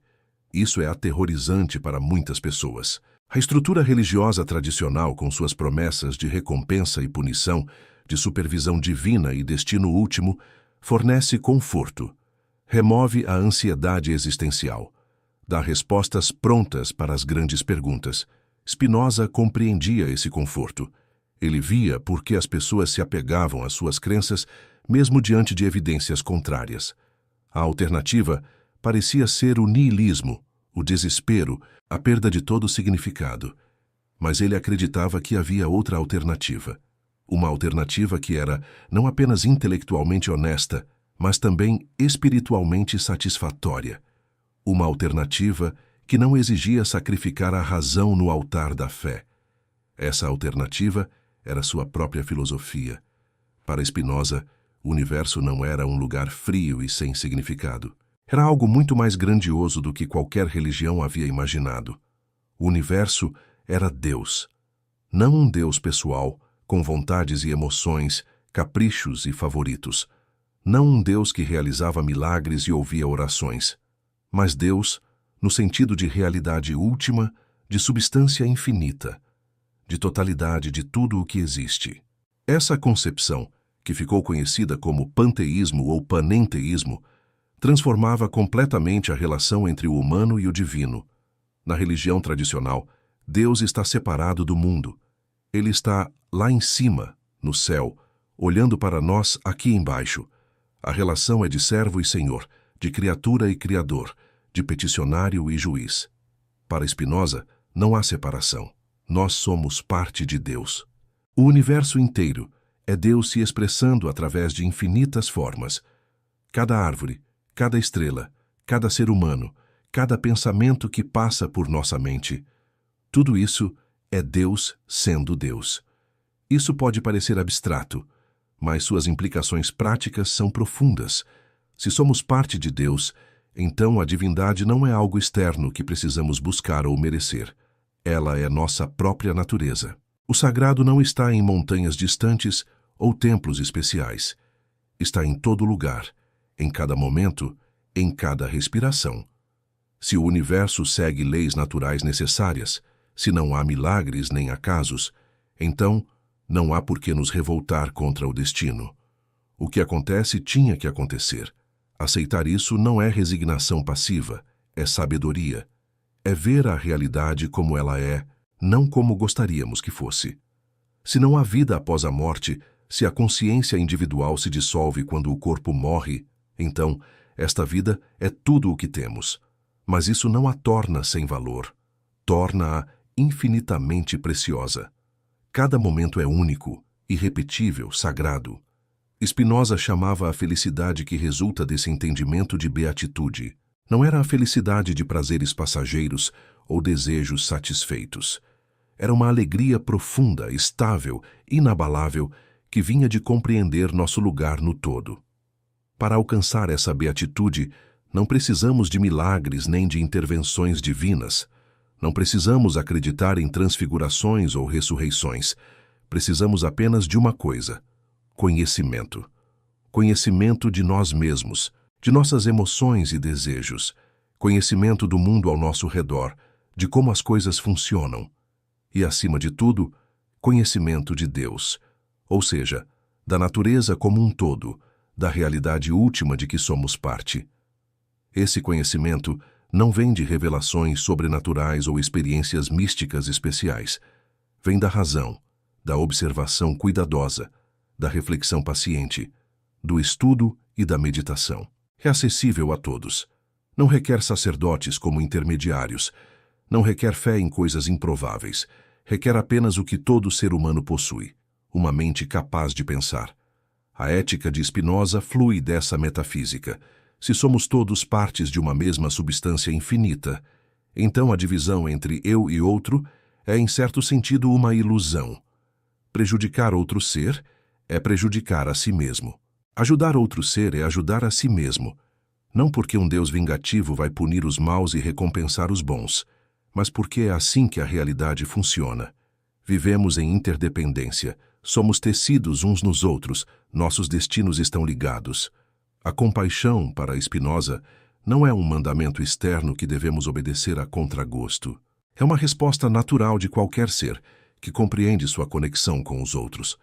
Quanto mais compreendemos, mais amamos. Quanto mais amamos, mais felizes somos. Essa é uma ética sem promessas de céu, nem ameaças de inferno. Uma ética baseada na compreensão, não no medo. Uma ética para adultos, não para crianças que precisam ser subornadas ou intimidadas para se comportarem. Você pode concordar ou discordar da filosofia de Spinoza. Muitos discordaram. Os religiosos o acusaram de ateísmo. Os ateus o acusaram de misticismo disfarçado. Os filósofos subsequentes debateram cada detalhe de seu sistema. Mas uma coisa é inegável: ele ofereceu uma alternativa. Ele mostrou que é possível rejeitar a religião tradicional sem cair no niilismo, que é possível não acreditar em milagres e ainda assim viver uma vida de significado, propósito e alegria. Que a razão crítica não destrói a espiritualidade, ela a transforma. E ele viveu essa alternativa. Spinoza não era um acadêmico de poltrona que filosofava sobre a vida enquanto a evitava. Ele vivia de acordo com suas ideias. Recusou heranças e ofertas de emprego que comprometeriam sua independência. Viveu com simplicidade, trabalhando como polidor de lentes para se sustentar. Manteve amizades profundas e correspondências com pensadores de toda a Europa. Enfrentou a perseguição com coragem e a solidão com serenidade. Quando morreu aos 44 anos, de uma doença pulmonar provavelmente causada pelo pó de vidro que inalava em seu trabalho, ele não tinha quase nada em termos materiais, mas deixou um legado que ainda ilumina o mundo.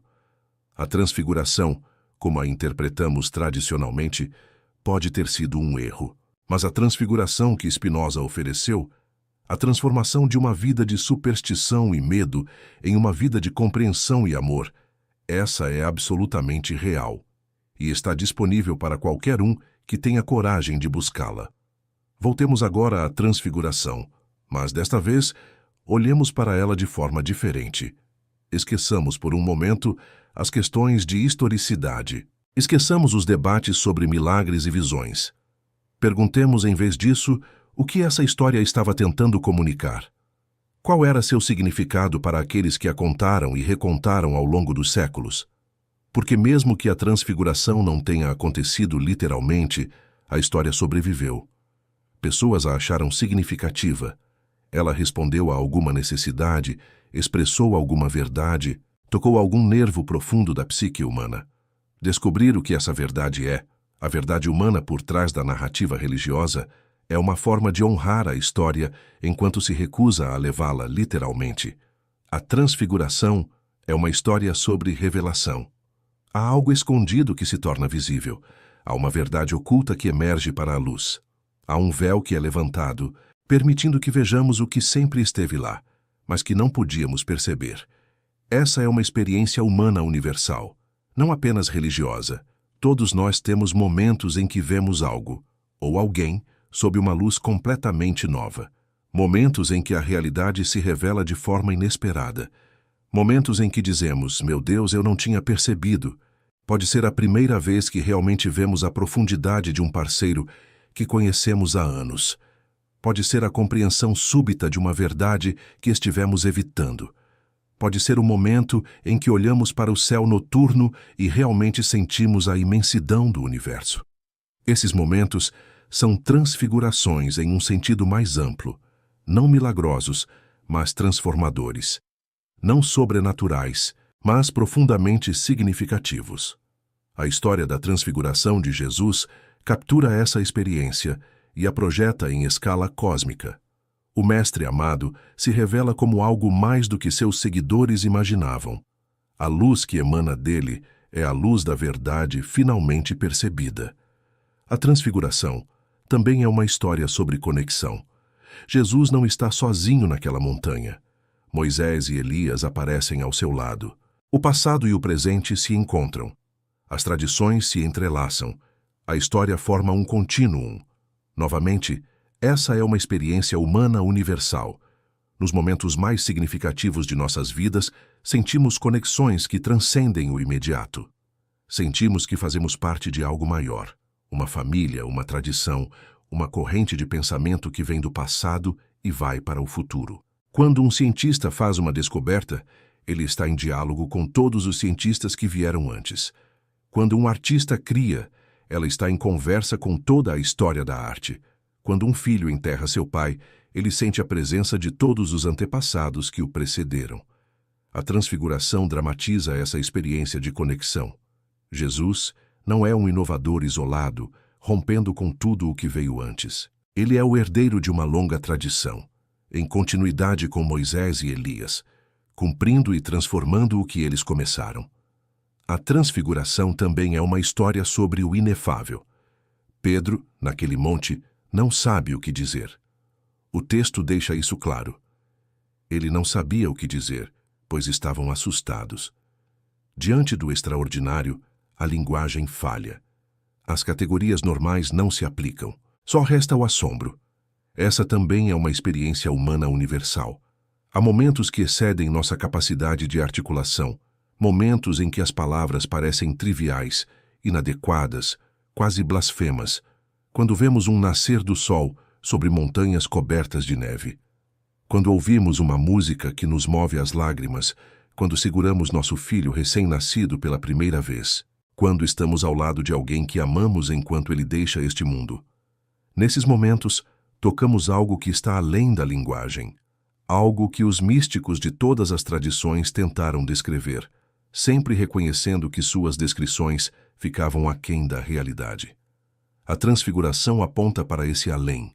A luz brilhante, as vestes resplandecentes, a voz do céu, são tentativas de dizer o indizível, de dar forma ao informe. Vista desta perspectiva, a transfiguração não é um erro a ser corrigido ou um mito a ser desmitologizado. É uma expressão de experiências humanas profundas, codificadas em linguagem religiosa. Spinoza não negaria o valor dessas experiências. Ele próprio falava de uma alegria intelectual no conhecimento de Deus-natureza, de uma bênção que acompanhava a compreensão filosófica. Ele usava a linguagem quase mística para descrever a culminação de seu sistema. O que Spinoza negava era que essas experiências provassem algo sobre a estrutura metafísica do universo. Você pode ter uma experiência de revelação, de conexão, de encontro com o inefável, e ainda assim viver em um universo puramente natural, governado por leis impessoais, sem um Deus pessoal intervindo na história. As experiências são reais. As interpretações religiosas tradicionais dessas experiências é que são questionáveis. Essa distinção é crucial e frequentemente mal compreendida.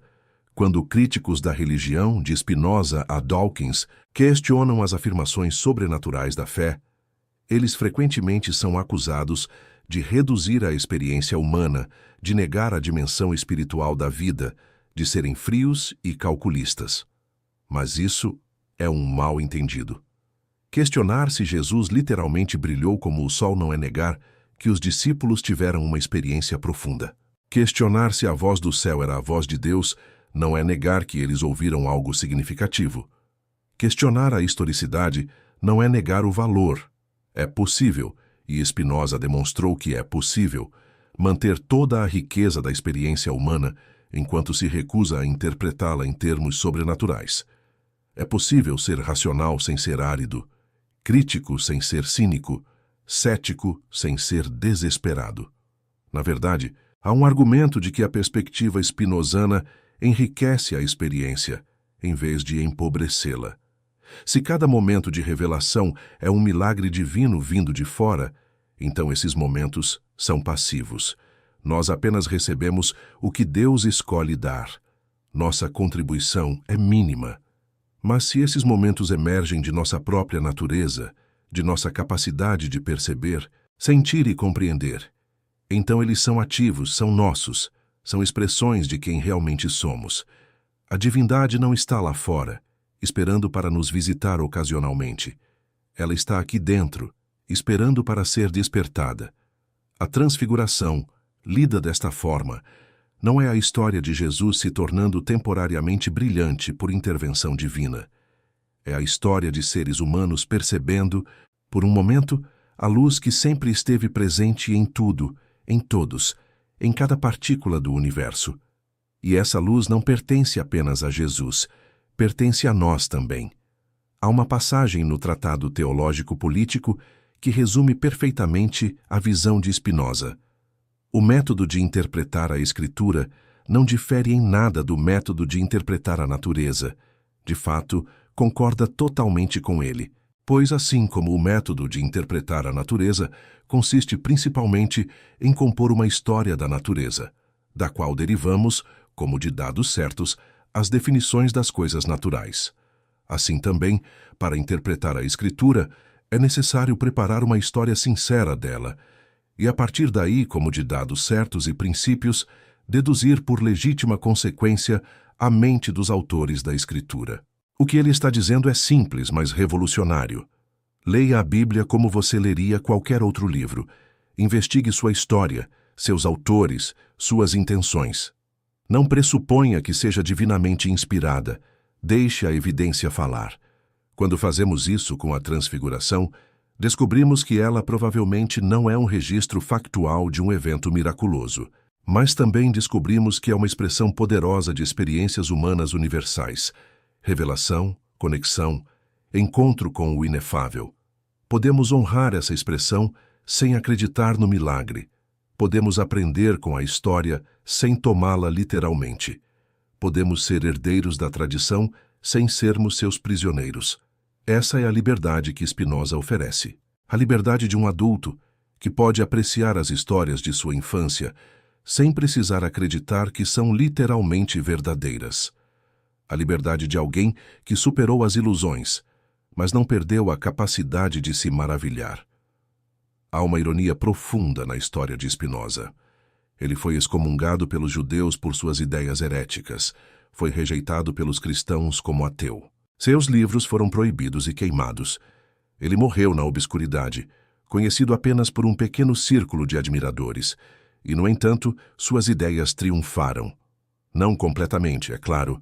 Bilhões de pessoas ainda acreditam em milagres, em deuses pessoais, em céus e infernos. A religião tradicional está longe de desaparecer. Mas no mundo intelectual, no mundo da ciência e da filosofia, Spinoza venceu. Ninguém mais, nenhum cientista sério, nenhum filósofo respeitável, acredita que Deus intervém na natureza para realizar milagres. A ciência moderna pressupõe exatamente o que Spinoza afirmava, que o universo opera segundo leis naturais imutáveis, sem exceções sobrenaturais. Ninguém mais lê a Bíblia como Spinoza propôs? Na verdade, todos os estudiosos bíblicos sérios usam o método histórico crítico que ele inventou. Eles analisam fontes, identificam camadas redacionais, contextualizam historicamente. Fazem exatamente o que Spinoza fez com o Pentateuco e os Evangelhos.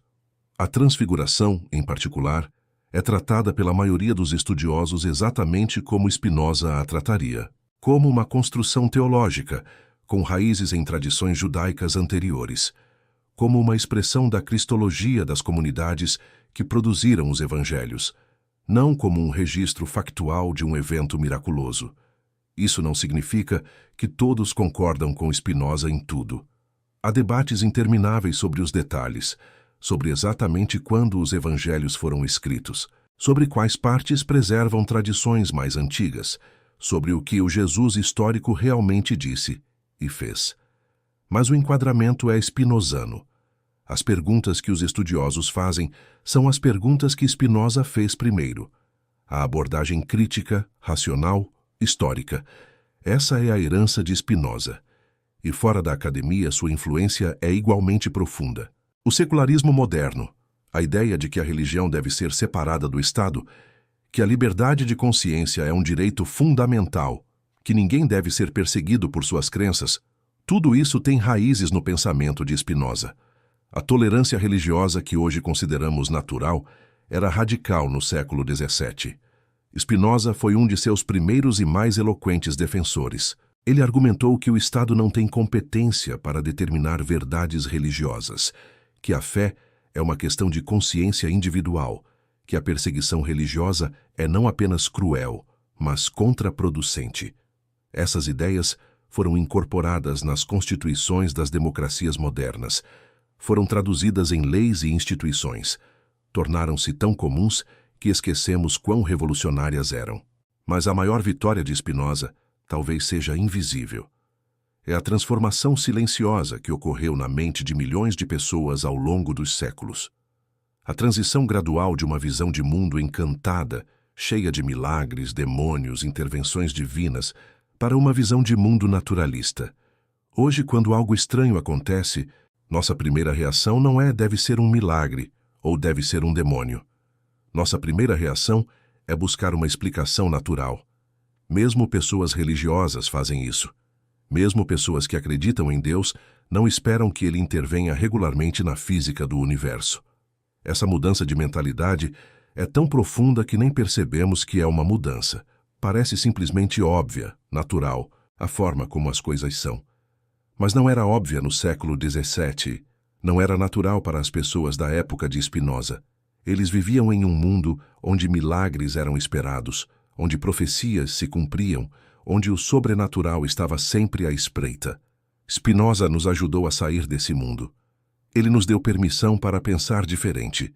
Ele mostrou que era possível e desejável viver sem superstições. A transfiguração é um símbolo perfeito dessa transição. Para os cristãos medievais, era um fato histórico inquestionável. Jesus literalmente brilhou, Moisés e Elias literalmente apareceram. A voz de Deus literalmente trovejou. Duvidar disso era heresia, punível com tortura e morte.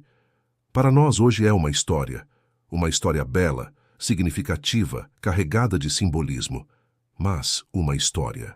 Podemos apreciá-la, aprender com ela, meditar sobre ela, sem acreditar que aconteceu literalmente. Essa capacidade de apreciar sem acreditar literalmente é um dos grandes presentes da modernidade, e devemos muito dele a Spinoza. Mas há um perigo no triunfo de Spinoza, o perigo do vazio. Se demolirmos as velhas crenças, o que colocamos em seu lugar? Se a transfiguração não aconteceu, se Jesus não era divino, se não há céu nem inferno, então para que estamos aqui? O que dá significado à vida? Spinoza tinha sua resposta: a compreensão racional do universo, a beatitude que vem do conhecimento, o amor intelectual de Deus-natureza. Mas essa resposta satisfaz a todos? É acessível a todos? Há uma crítica comum ao racionalismo spinozano, que ele é elitista, que sua beatitude está disponível apenas para filósofos que podem dedicar suas vidas ao estudo, que a maioria das pessoas precisa de algo mais concreto, mais emocional, mais comunitário. A religião tradicional oferecia tudo isso. Oferecia histórias vívidas, rituais envolventes, comunidades de apoio. Oferecia respostas simples para perguntas complexas. Oferecia conforto nos momentos de dor e esperança, nos momentos de desespero. O que o racionalismo oferece em troca? Essa é uma pergunta que cada geração pós-Spinoza teve que enfrentar. Os iluministas do século XVIII foram otimistas. Eles acreditavam que a razão e a ciência criariam um mundo melhor, mais justo, mais próspero. A religião era um obstáculo ao progresso. Removido o obstáculo, a humanidade floresceria. O século XIX trouxe dúvidas. Nietzsche proclamou que Deus está morto, mas acrescentou que nós o matamos e perguntou se estávamos à altura das consequências. Dostoiévski explorou o que acontece quando tudo é permitido. Os poetas românticos buscaram experiências de transcendência fora da religião institucional. O século XX foi ainda mais sombrio. 2 guerras mundiais, o Holocausto, os gulags, a bomba atômica. O progresso se revelou ambíguo, capaz de produzir tanto hospitais quanto câmaras de gás. O otimismo iluminista pareceu ingênuo. E o século XXI ainda estamos descobrindo, mas talvez a pergunta esteja mal formulada. Talvez não seja questão de substituir a religião por outra coisa. Talvez seja questão de amadurecer. Uma criança precisa de histórias simples, regras claras, figuras de autoridade inquestionáveis. Um adulto pode lidar com ambiguidade, complexidade, responsabilidade pessoal. A humanidade, coletivamente, está passando por uma espécie de adolescência. Estamos deixando para trás as certezas da infância religiosa, mas ainda não encontramos plenamente nosso equilíbrio como adultos seculares. Spinoza foi um dos primeiros adultos. Ele mostrou que era possível viver com maturidade intelectual e emocional, sem as muletas da superstição. Não era fácil, não era para todos, mas era possível, e cada geração desde então produziu mais pessoas capazes de viver dessa forma. Não uma elite de filósofos, mas pessoas comuns que encontram significado no trabalho, no amor, na criatividade, na comunidade, sem precisar de promessas de vida após a morte ou ameaças de condenação eterna. A transfiguração, nesse contexto, pode ser vista como uma história sobre amadurecimento. Os discípulos, naquele monte, viram Jesus de uma forma nova. Seu entendimento foi transformado. Eles perceberam algo que antes não percebiam. Não precisamos acreditar no milagre para reconhecer a experiência. Todos nós temos momentos em que nosso entendimento se transforma, em que vemos algo, ou alguém, ou nós mesmos, sob uma luz completamente diferente. Esses momentos são preciosos. São os marcos de nosso amadurecimento. São as ocasiões em que deixamos para trás visões limitadas e abraçamos perspectivas mais amplas. Spinoza viveu um desses momentos quando percebeu que a Bíblia era um livro humano. Outro quando formulou sua visão de Deus como natureza. Outro quando encontrou a paz interior, apesar da perseguição e do isolamento. Nós podemos viver momentos semelhantes, não em montanhas com luzes brilhantes e vozes celestiais, mas em nossas próprias vidas, em nossas próprias mentes, em nossos próprios processos de crescimento e compreensão. Essa é a transfiguração que está disponível para todos nós. A transfiguração do entendimento. Há algo que ainda não discutimos adequadamente: a questão do poder. A transfiguração não é apenas uma história sobre teologia ou experiência mística. É também uma história sobre autoridade, sobre quem tem o direito de falar em nome de Deus, sobre quem controla a narrativa. Os discípulos que testemunharam a transfiguração, Pedro, Tiago e João, tornaram-se líderes da igreja primitiva. Sua autoridade derivava, em parte, de experiências como essa. Eles viram o que outros não viram. Eles tinham acesso privilegiado à verdade.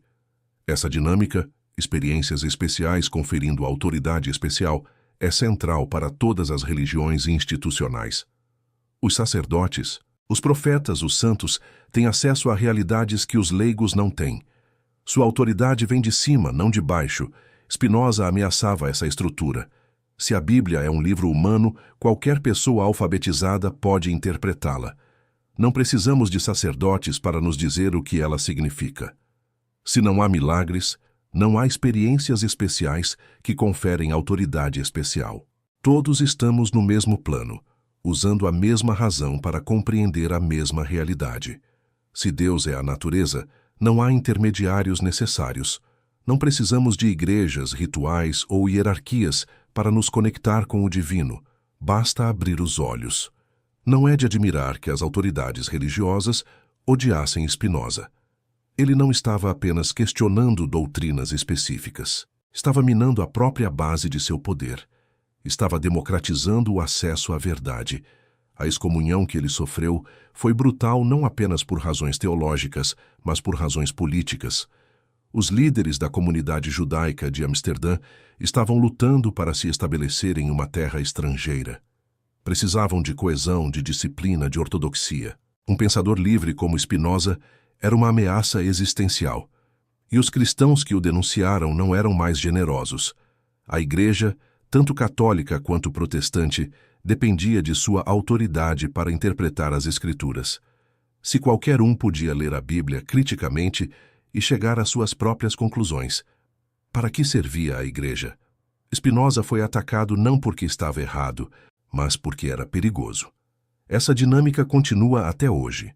Em qualquer lugar onde há autoridade religiosa institucionalizada, há resistência às ideias de Spinoza.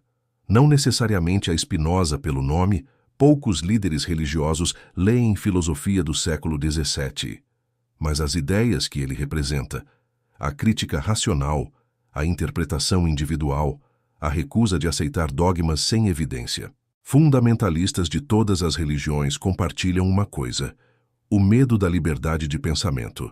Eles insistem em interpretações literais, em autoridades inquestionáveis, em tradições imutáveis, não porque essas coisas sejam racionalmente defensáveis, mas porque mantêm o poder nas mãos certas. A transfiguração lida, literalmente, reforça essa estrutura de poder. Ela diz: Jesus é divino, e nós, os que testemunharam, somos os guardiões dessa verdade. A transfiguração lida criticamente, subverte essa estrutura. Ela diz: esta é uma história humana e todos nós temos o direito de interpretá-la. Spinoza escolheu a segunda opção e pagou o preço. Mas ele também colheu os frutos. A liberdade de pensamento que ele conquistou para si mesmo e que ajudou a conquistar para nós é um bem inestimável. Podemos questionar, podemos duvidar, podemos examinar as evidências e chegar às nossas próprias conclusões. Ninguém pode nos excomungar por pensar diferente. Essa liberdade foi duramente conquistada. Spinoza foi um de seus mártires, não morto em uma fogueira, mas exilado, isolado, difamado. E muitos outros antes e depois dele pagaram preços ainda mais altos. Não devemos tomar essa liberdade como garantida. Ela pode ser perdida. Sempre há forças que querem nos dizer o que pensar, o que acreditar, o que aceitar sem questionar. A melhor forma de honrar Spinoza é exercer a liberdade que ele defendeu. Pensar por nós mesmos, questionar as autoridades, buscar a verdade, não o conforto. Vamos falar sobre o medo. O medo está no coração de toda religião tradicional. Medo da morte, medo do desconhecido, medo de viver sem significado, medo de estar sozinho em um universo vasto e indiferente. A Transfiguração responde a esses medos. Ela diz: você não está sozinho. Há um Deus que se importa, que se revela, que fala. A morte não é o fim. Há uma realidade além desta, luminosa, gloriosa, onde Moisés e Elias ainda existem e conversam com os vivos. Essa mensagem é profundamente reconfortante. Não é de admirar que bilhões de pessoas a abracem. Spinoza oferecia uma mensagem diferente. Ele não negava o medo. Ele o reconhecia como parte da condição humana. Mas argumentava que o medo pode ser superado, não através de ilusões reconfortantes, mas através da compreensão. Na Ética, sua obra-prima, Spinoza analisa as emoções humanas com precisão quase clínica. Ele mostra como o medo surge da incerteza, da imaginação de males futuros, da sensação de impotência diante de forças além de nosso controle. E ele mostra como o conhecimento dissolve o medo. Quando entendemos as causas de algo, deixamos de temê-lo irracionalmente. Quando compreendemos que o universo opera segundo leis necessárias, deixamos de nos revoltar contra o destino. Quando percebemos que somos parte de um todo infinito, deixamos de nos sentir pequenos e isolados. A morte, em particular, perde seu terror quando vista sob a perspectiva da eternidade. Spinoza não prometia vida após a morte. Não oferecia céus nem paraísos, mas argumentava que a mente, na medida em que compreende as coisas sob a forma da eternidade, participa de algo que transcende o tempo. Não é imortalidade pessoal, é algo mais sutil. É a percepção de que as verdades que compreendemos são eternas, mesmo que nós não sejamos. É a alegria de participar, mesmo que brevemente, do conhecimento do todo. Isso é suficiente? Depende de quem você pergunta. Para alguns, a resposta de Spinoza é profundamente satisfatória. Ela oferece paz sem ilusão, serenidade sem auto-engano. Ela permite encarar a morte com coragem, sabendo que vivemos plenamente enquanto pudemos. Para outros não é suficiente. Eles querem mais. Querem ver seus entes queridos novamente. Querem justiça cósmica para os males não punidos. Querem um Deus que os conheça pelo nome e se importe com suas orações. Spinoza não pode oferecer isso. Ele não mentiria para confortar. Mas talvez a questão não seja o que queremos, mas o que é verdade. E se a verdade é que não há vida após a morte, não há Deus pessoal, não há justiça cósmica, então não seria melhor saber disso? Não seria mais digno enfrentar a realidade do que se esconder em fantasias? Spinoza achava que sim, e ele viveu de acordo com essa convicção. A Transfiguração promete luz no fim do túnel. Promete que a morte não é o fim. Promete que há glória esperando os fiéis. Spinoza não promete nada disso, mas ele oferece algo diferente, a dignidade de enfrentar a verdade, qualquer que ela seja. A coragem de viver sem muletas. A liberdade de quem não precisa de ilusões para encontrar significado. Cada um deve escolher qual caminho prefere. Chegamos quase ao fim de nossa jornada. Começamos com uma pergunta simples. E se a Transfiguração foi um erro? Percorremos um longo caminho desde então. Examinamos os relatos evangélicos. Analisamos as críticas de Spinoza. Consideramos as respostas dos teólogos. Refletimos sobre significado, poder, medo e liberdade. O que aprendemos? Aprendemos que a Transfiguração, como evento histórico literal, é altamente improvável. As evidências apontam para uma construção teológica, não para um registro factual. Os relatos têm características de experiências visionárias. As fontes são dependentes, não independentes. Os paralelos com tradições anteriores são sistemáticos demais para serem coincidência. Aprendemos que, mesmo se a Transfiguração tivesse acontecido literalmente, ela não provaria a divindade de Jesus. Milagres na tradição bíblica são realizados por muitos agentes humanos. A interpretação dos discípulos estava condicionada por suas expectativas prévias. Aprendemos que a divinização de Jesus foi um processo histórico gradual, não uma verdade evidente desde o início. Os primeiros seguidores provavelmente não acreditavam que ele era Deus no sentido que a Igreja depois definiu. Mas também aprendemos algo mais. Aprendemos que a história da transfiguração, mesmo não sendo literalmente verdadeira, expressa experiências humanas profundas e universais. Experiências de revelação, de conexão, de encontro com o inefável. Aprendemos que é possível honrar essas experiências sem acreditar em milagres. É possível ser racional sem ser árido. É possível criticar sem destruir todo o valor. Aprendemos que Spinoza ofereceu uma alternativa à religião tradicional. Uma forma de viver com significado, propósito e alegria, baseada na compreensão racional do universo. Não é a única alternativa possível, mas é uma alternativa real, testada por séculos de pensadores que seguiram seus passos. Aprendemos que a liberdade de pensamento é preciosa e precária, que sempre há forças que querem nos dizer o que acreditar, que a melhor forma de honrar aqueles que lutaram por essa liberdade é exercê-la. E aprendemos, talvez, algo sobre nós mesmos. Se você chegou até aqui, é porque algo nessa jornada ressoou com você. Talvez você já tivesse dúvidas sobre a religião tradicional. Talvez você estivesse buscando uma forma de articular intuições que não conseguia expressar. Talvez você simplesmente goste de pensar, de questionar, de explorar ideias. Seja qual for sua razão, você faz parte de uma longa tradição. Uma tradição de buscadores que não se contentam com respostas fáceis. Uma tradição que inclui Spinoza, mas também inclui inúmeros outros. Filósofos, cientistas, artistas, pessoas comuns que ousaram pensar por si mesmos. Essa tradição é sua herança. Faça bom uso dela. Uma última reflexão. A transfiguração é uma história sobre luz. Jesus brilha. Suas vestes se tornam brancas. A montanha é banhada em luminosidade. Spinoza também buscava a luz, mas uma luz diferente, a luz da razão, a luz do entendimento, a luz que dissipa as trevas da ignorância e da superstição. Essa luz não vem de fora, não desce de uma nuvem, não requer milagres para se manifestar. Ela vem de dentro, da mente humana exercendo sua capacidade natural de compreender.